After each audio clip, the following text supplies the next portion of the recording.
What up? What up? What up? Welcome back. Welcome back. Welcome back to the scorecard, the boxing scorecard, where you have to bring your scorecard and an explanation, not just your opinion. Thank you very much for everyone for tuning in this week. We had a big fight, the biggest draw in the sport. Mr. Canelo Álvarez fought last night against Dmitry Bivol at the light heavyweight division. This was a good test. Good test for Canelo. Bivol. A lot of people. Bivol is not really known. He doesn't really speak English, and he's not on social media a lot. So a lot of people, he kind of falls under the radar if he's not fighting. But he is a very good fighter, very good competitor. I predicted before the fight that Bivol would win by split decision. A lot of people thought it was crazy, especially picking Bivol to win a decision on Cinco de Mayo against Canelo. Um, I think the odds were like 5-1 for Canelo. Anyways, the fight ended up being a unanimous decision for Dmitry Bivol, much to the surprise of everyone before the fight. Before the fight happened, very few people had predicted what I said. Well, I didn't predict a unanimous decision. I predicted a split decision. I predicted a split decision. Um, but it ended up being unanimous for Mr. Bivol. 115 to 113 was the scorecards was all three scorecards. All three judges had 115, 113. My specific scorecard was 117 to 111 for Bivol. And I'm going to go through each round. Well, let me break it down first. I specifically had 3 close rounds. And before I give the explanation, there was a lot of angry people saying that the scorecards were too close for comfort. And I personally I had it 117 to 111, and a lot of people had it wide like that too. Got into an argument because I was explaining how, what up, Sheila? I was explaining how I could understand how the judges had it closer. First of all, I'll explain how I thought the judges, I can understand how the judges had it 115, 113. So I had it wide 117, 111. I had 3 close rounds. I marked round 5, round 7, round 3, 5, and 7. I marked those as close rounds. So, and all those close rounds I gave to Bivol. But again, that's why I'm glad the app that I use is to judge these fights. There's a button that you can press to mark a close round. So and I gave those close rounds, which means just the definition of a close round means, it's pretty obvious. It means that round could have went to either guy. I just slightly leaned a little bit more towards Bivol in those close rounds. So those 3 close rounds, if I would have swung the other way, it would have been a draw. It would have been 114, 114, and then that last round would have decided who won for me. This is just my opinion. This is why I ask everyone. I got into a big argument last night, but I'm just explaining my score. There's nothing to argue about. The 3 close rounds that I had, if they would have went the other way, it would have been a tie going into the last round. It's not crazy to think if you look specifically at your scorecard and explain yourself. All right, so let me go through each round real quick.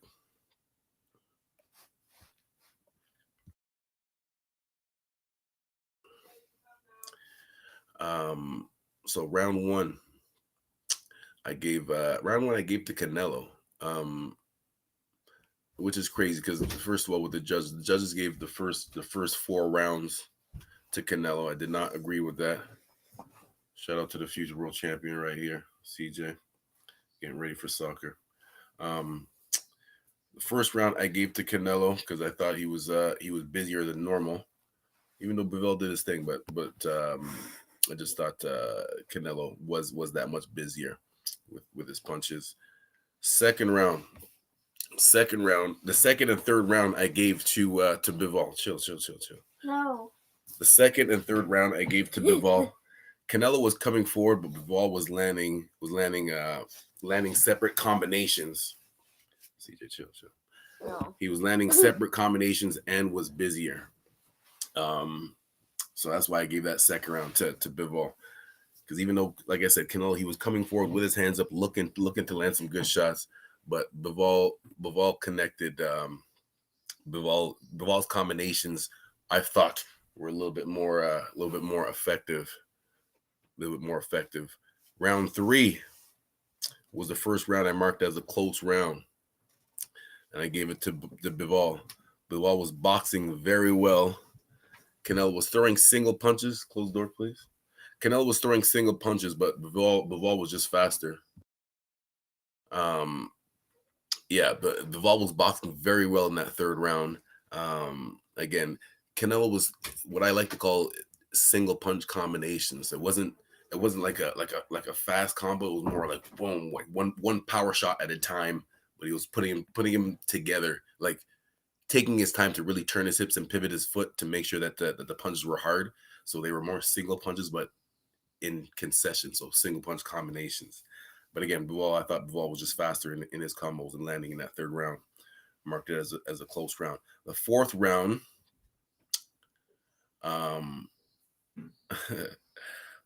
round, I gave to Canelo. And my specific notes for that was only because Bivol was not as busy. Canelo not landing that much, but way busier than Bivol. So I thought Bivol actually gave that round away. I don't think it was had to do with Canelo imposing his will. Yeah, I just thought I thought that fourth round was more of Bivol taking it easy, which I did not think was a good idea. Because it's already hard to win a decision against Canelo, even though I thought it was, again, Cinco de Mayo winning a decision against a Mexican, the number one, arguably one of the top guys in the sport, was be very hard to win a decision. So I thought when the few times that Bivol was kind of taking it easy, landing fourth round, gave it to Canelo. Let us move on. We got a few comments here. Sheila, Bivol connected more. Yes, CJ, I'll tell CJ he said hi. I don't know what you're talking about, but this is very interesting. I'm glad. Well, that's the point. I'm glad that you're here, Jasper, because I'm going to educate you on boxing and how to score the fights. All right.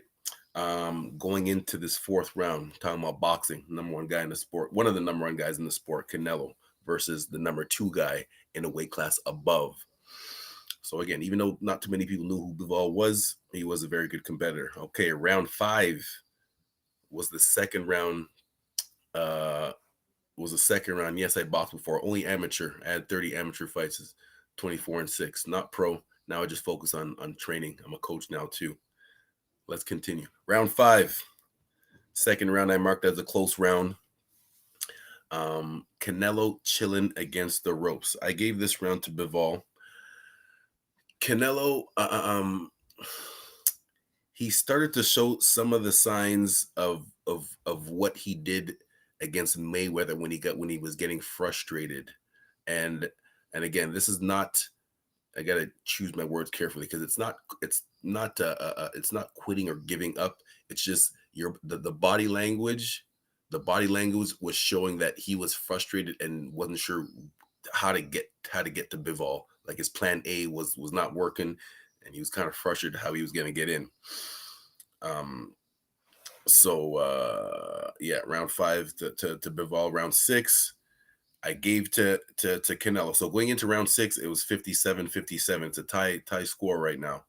Going at the end of the 6th round, which I gave to Canelo. I didn't write any notes for that 6th round right there. Not sure why. 7th round. The 7th round was the last. Thank you very much, Sheila. Thank you for your support. Jasper, thank you for joining too. Anybody have any other questions too? Please put them in the chat. I'll try not to get distracted as I'm reading the scorecard. But any questions? If you can please put your scorecard in the chat too. All right, or if you want, just put what rounds you gave to each guy. Where we at here? Round 7. I had close round. Was the third round. The third round that I marked as a close round, and I gave it again to Bivol. My notes for round 7 was Bivol boxing very well. Canelo chilling versus the ropes again. And again, it's the body language. The way that Canelo was chilling against the ropes and like telling him to come here, that's the exact same thing he did to Mayweather when he couldn't get close to him. And that's the most common thing, body language, common thing that people do when they're frustrated and can't get to their opponent. They back themselves into the corner and tell you, like, it's basically saying, like, listen, it's too hard for me to come after you out there, so I need you to come close to me so I have a better chance to hit you. That's basically what someone says when they just stand against the ropes and you see them with their glove telling them, come here, please, come here.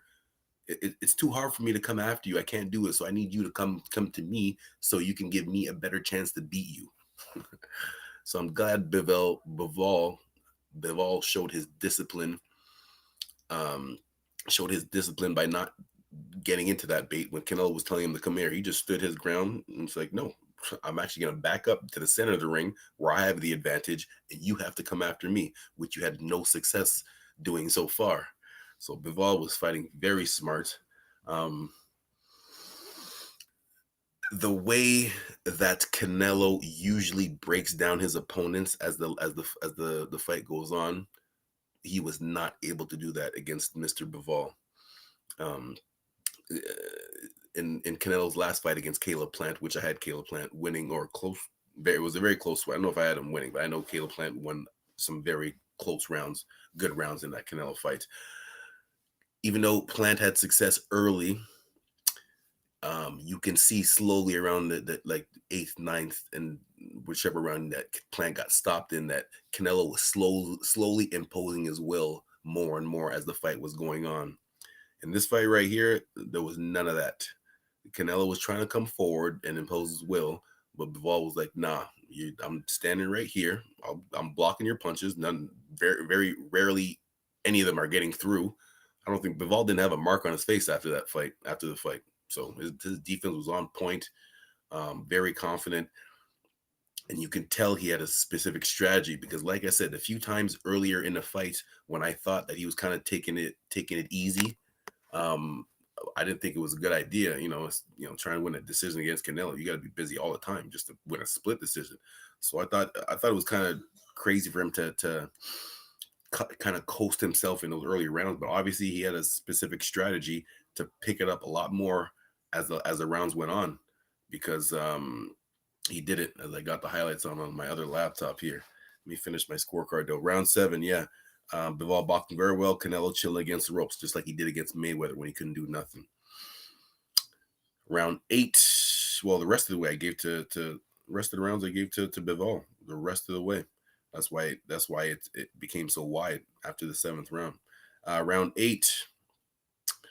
My notes for round 8 was Bivol landed double digits each round. Canelo, oh yes, this was a statistic that they brought up, which really surprised me. Up until this point in the fight, Bivol landed double-digit amount of punches each round. Canelo did not. He did not. I was a big surprise by that statistic right there. Um, well, I guess not really surprised because Canelo, even if he's not that busy, usually his punches have more effect than his opponent's punches. So even though sometimes he's not as busy as his opponents, sometimes he'll still win the round because of that, because of the effectiveness of his punch. Round 9, also to Bivol. My notes for round 9: Bivol landed cleaner. Don't let the crowd fool you for Canelo. He threw but not landed. The crowd was pro Canelo, so obviously any little shadow boxing punch he threw, the crowd was going, yelling for him. So I wrote that note: don't let the crowd fool you. Canelo was throwing, but they were not effective, and Bivol won that round clearly, I thought. That was round 9. Round 10, Canelo looking like he did against Floyd. That's all I wrote for my notes for round 10. Canelo looking like he did versus Floyd. Looking schooled and frustrated. Schooled and frustrated on because his plan A wasn't working. Here he is. His plan A wasn't working, and I don't know if he didn't have a plan B or had too much pride to switch his game plan up. But yeah, he would look like he did against Floyd, round 11. Um, Canelo's losing by the round by how quiet the crowd is. Bivol outboxing him clearly. Again, this was a pro Canelo crowd, so anything he did, the crowd was going crazy. That round 11, the crowd was quiet. That's how you know you're doing good against the guy. If you can clearly hear your coach's instructions. You don't have to yell at each other because the crowd's quiet because your opponent's not doing nothing. It's a good thing for you. And round 12. Um, Simple. It was clear for Bivol, and he closed that fight the way you're supposed to. Um, he finished strong. As I'm looking at Chris Mannix's score, I rarely agree with Chris Mannix, one of the commentators for DAZN, but we actually had the same scorecard yesterday. So yeah, I don't see anybody's scorecards in the thing here. So I guess you didn't have to. Most people didn't have to score because they thought it was just clear for Canelo. Does anybody have any questions or comments about the fight, about me or the fight or anything like that? Where does each fighter go from here? Very good question. Well, Bivol's chilling. He's on top of the world now. Now here's the question: do we? This is more of a question for the boxing Twitter world that everyone likes to make lists and stuff like that. I remember after Teofimo Lopez beat Lomachenko, which no one expected, people were talking about putting him on the pound for pound list, right? If you beat the man and you're the man. So where does this put Bivol right now? Are you guys going to put him on your pound for pound list since 90% of people had Canelo as the number one pound for pound guy in the sport, and he just clearly lost to someone he was a 5-1 favorite over. So that's my question to the boxing world. Are you bringing down Canelo a few notches, or are you going to put Bivol up a few notches in your ranks? So very interesting to see where Bivol is going to go on top, go from here. He's on top of the world right now, man. He just beat the top guy. Canelo looked lost. He was accepting those combos. Yeah. Like I said, he was accepting them because he didn't have nothing to come back with. The stuff that he usually comes back with that works on other opponents, it wasn't working on Bivol. Bivol was taking his shots, had very good defense. Nothing's not spectacular defense. He wasn't like slipping, moving, and ducking under. Just simply kept his hands up and was just blocking. Mastering the fundamentals. What I tell people all the time: master the fundamentals. Where does Canelo go from here?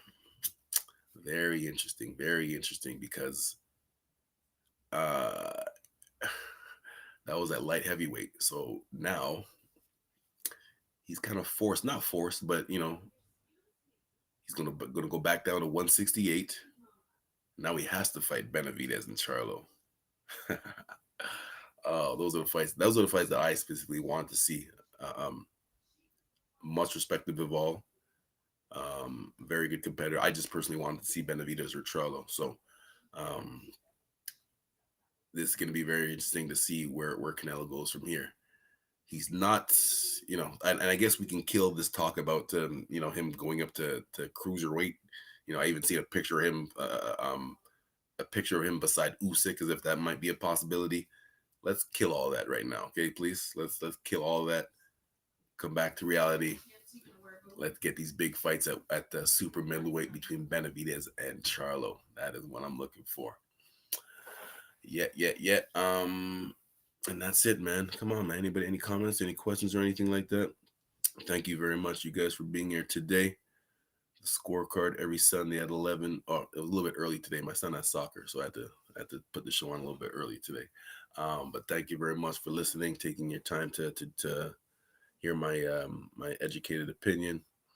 Please like the video and share it to your friends. Subscribe to Talkin Fight. All right, man. I'll see you guys next week. Peace.